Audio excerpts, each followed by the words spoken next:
name is? Molly. Molly. Wait a second. Have we talked to you before? Yeah. You were at camp over there, I want to say like 2 years ago, yes? A year ago, yeah. Okay. So between now and then, what have you done concerning your application of the laws of God? Because we taught you that the last time, didn't we? Yeah. So what have you done between now and then? I started a Bible study in my school, Okay. and I've been evangelizing as well. I've been telling people about my faith and telling people about the Lord as well. And where do you come from? What's your background? What's your ethnicity? My mom is fully Irish, and then my dad is fully Nigerian. Okay, cool. So you know that you come from the seed of Israel. Do you know that? I do, yeah. Okay, do you still struggle with that identification?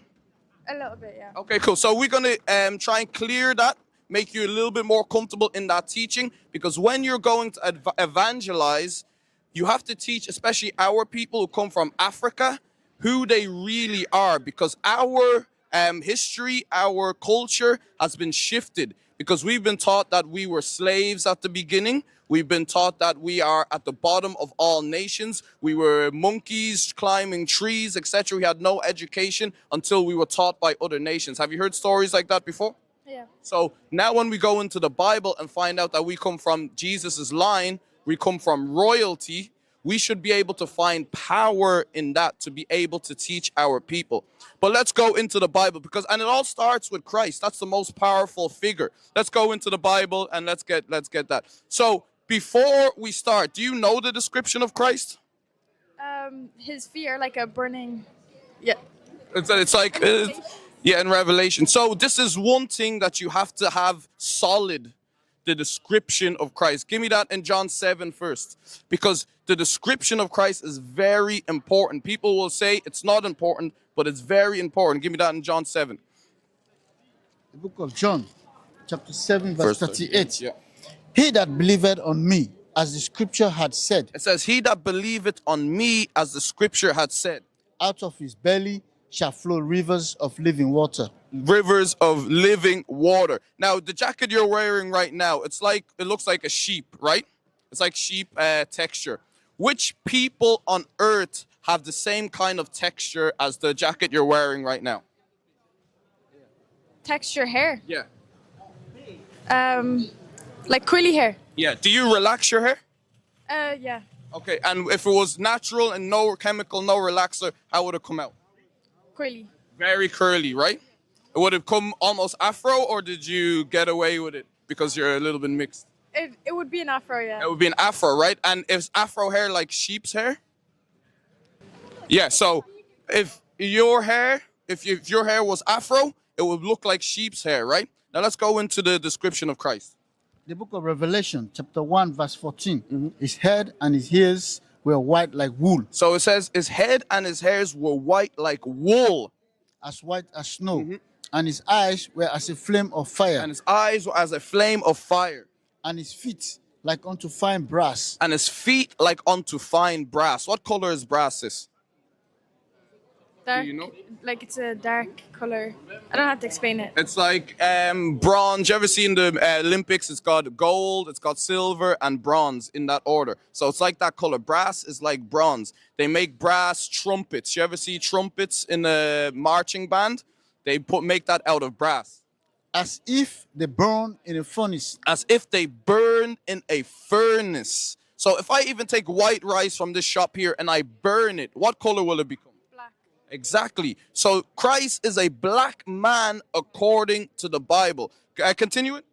And as he was born in a furnace, yeah. and his voice as the sound of many waters. He had a deep, bassy voice. So when you talk to black men, that's the first thing you'll find is like that deep, bassy voice. Now, we started with Christ. Do you know where Christ comes from? Do you know the tribe he comes from?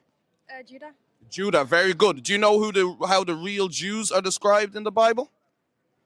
Jeremiah 14 verse 2. So when you're evangelizing, you start with our head, God, which is Christ, our head. Then you come to his tribe, his people, and you tell them how they look. Let's get that. The book of Jeremiah, chapter 14, verse 2. Judah mourned, and the gates thereof languish, They are black. They are black. Say it again. They are black. They are black. So the tribe Christ comes from are black people according to Jeremiah 14 verse 2. So now we're starting to gather the power that we have in the Bible. We see our Messiah, our King, our God is a black man. The tribe he comes from are black men. King Solomon is also a black man. So when we go into the scripture, you'll know that King Solomon comes from the line of David, comes down all the way to Christ. Let's see how he describes himself in the Bible. The Songs of Solomon, chapter 1, verse 5. I am black, but comely. Let's read that again. The Songs of Solomon, chapter 1, verse 5. I am black. I am black, but comely. I am black but comely. So King Solomon is saying that he's a black man. There's many prophets that describe themselves as black men. Give me that in Job 30 verse 30. And then we can go to Jeremiah after that as well. So this is the power we have to have for our people to start rising up and start keeping the laws of God and keeping our community safe. Because if we have no disregard for our own life, we're not going to disregard any of our brothers or sisters' lives. We're going to continue this perpetual cycle thinking we're at the bottom and the only way to get up is by climbing on each other's back and bringing ourselves down. The book of Job, chapter 30, verse 30. My skin is black upon me. My skin is black upon me. What Bible do you use when you read? I use NIV or Amplified. Do you have it with you? No? So in the NIV and the other versions of the Bible, they will change the word black to dark. Does that raise any suspicion to you? Not really. Not really? Okay, what about if the Bible, this King James version of the Bible, has a verse in it, but when I go to the NIV, that verse is taken out. Does that raise any suspicions of you? Yeah, I've seen that happen. Why do you think that is? Give me that in Revelation. You know the one that says 22. 18. So what happens is when we don't do our research, when we don't read, when we don't identify ourselves in this book, whoever has this book in their hands can do whatever they want with it, and we won't care. Let's get that. The book of Revelation, chapter 22, verse 18. For I testify unto every man that hear these words of the prophecy of this book. If any man shall add unto these things, God shall add unto him the plagues that are written in this book. So if you add anything, if you add things that are not in this book, there's going to be plagues. Continue. Verse 14 and verse 19. And if any man shall take away And if any man shall take away from the words of the book of this prophecy, God shall take away his path out of the book of life. Now let's go to Matthew 18:11. Now I'm going to go to the NIV Bible. Let me get that on Google. I'm going to show you a violation of that NIV Bible. NIV, Matthew, and let's go to 18. All right, cool. So read that for me. The book of Matthew, chapter 18, verse 11. For the Son of Man is come to save that which was lost. So the Son of Man comes to save that which was lost. That's our people. We are lost. We have no identity, right? Now I'm going to the NIV. You see Matthew, you see verse 10? What's the next verse after 10? There's no verse. Okay. So is this a violation? So now when you go home and you pick up your NIV Bible, what are you going to do with it? Get a new one. Exactly. You see that? You have to go and get the KJV. Now, while I'm in NIV, let's go back to Jeremiah 14:2. Remember, it says Judah are black. Let me go into book list. Let's see what they changed in here. Jeremiah 14, verse 2. Go, read it. The book of Jeremiah, chapter 14, verse 2. Judah mourning, and the gates thereof languish. They are black unto the ground. Stop there. They are black. Judah mourns, her cities languish, they wail for the land. What word is missing from the NIV? They are black. You see that? So now we're trying to show you what happens when we don't read. When we don't read, the new version comes out. And guess what? Yo, this is the new version. This is a good version. We just removed all your history. We just removed everything that has to do with your identity out of it. Now this is the one. Go out and teach your people. You see that, sis? So when you're teaching people, you have to show them their pitfalls. And the only way you're going to be shown the pitfalls is by the commandments of God. What commandments have you kept from 2 years since we saw you last time, other than evangelizing? Go out and make disciples. Okay, so the first thing you should do before you go out, which will go into the, are you even able to go out? But the first thing you should do before you want to teach people or spread the message of the Lord is you have to make sure you're in the right position to do so. So you have to be keeping the commandments. Now let's get a few commandments that are easy to keep and see if you're willing to keep them. Give me that in, yeah, you're already there. The book of Numbers, chapter 15, verse 38. Speak unto the children of Israel, and bind them that they make them fringes. Fringes.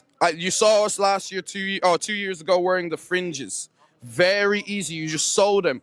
There's a lady in this shop right here that used to sew fringes for us. We can get them done right now for you.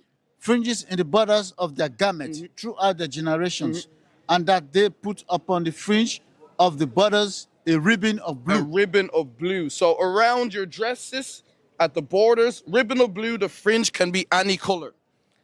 And it shall be unto you for a fringe, that you may look upon it and remember all the commandments of the Lord. So you have to remember the commandments. This is here to remind us of the commandments. It's in a perfect position because when you put it on, it's there. When you take it off, it's there. When you look down, it's there. And do them, and that ye seek not after your own heart and your own eyes, after which you used to go a hoeing. Because we used to do all manner of evil, but now we have this here. It reminds us. It's another way of helping us to keep the commandments because they're the most important thing. Give me that in Psalms 111 verse 10. This is the most important thing, is to keep the commandments. This is what gives us the understanding that we have in the Bible. Let's get that. 111 verse 10. The fear of the Lord is the beginning of wisdom. So the fear of the Lord is the beginning of wisdom. We must see Christ as the head. We should see Christ as our God. A good understanding of all they that do his commandments. A good understanding. So if you want to understand this Bible, you have to be doing the commandments. Is praise and joy forever. So you see, so it is about doing the commandments. That is what's going to see our favor, and then God is going to bless us with knowledge to be able to teach our people. Do you want knowledge of the Bible, sis? Yeah. Give me that in Malachi. Because to get knowledge, we have to keep the commandments. And to know what knowledge actually is, we need to go to this precept here. The book of Malachi, chapter 2, verse 7. For the prince's lips should keep knowledge, and they should seek the law at his mouth. Should seek the law at his mouth, for it is the messenger of the Most High. So the law is knowledge, yeah. That is knowledge, is the law and commandment of God, yeah. So let's go to the law that you are keeping, Deuteronomy chapter 22, verse 5. This is a law that you are keeping, and you probably know that you're keeping this one. But let's get that. The book of Deuteronomy, chapter 22, verse 5. Let's get that. 22, 5. Yep. The woman shall not wear that which pertaining unto a man. What do you think it's talking about? I got a bit distracted. Continue. Read again. The woman shall not wear that which pertaining unto a man. What do you think it's talking about? A woman shouldn't wear something that's going to like tempt a man. Continue. The woman. No, read the next part. And the man. Neither shall a man put on a woman's garment. So talk about garments, talk about clothes. So the woman shall not wear that which pertaineth unto a man. What do you think it's talking about? Like trousers and stuff. There you go. And continue. And the man. A man neither shall hold on. The woman shall not wear that which pertaining unto a man. Yep. Neither shall a man put on a woman's garment. So what do you think the man should not be wearing? A dress. And you're okay with that law, yes? Or do you still stumble a little bit? I think that we're not under the law anymore. Okay, okay. Now we're getting to the good part.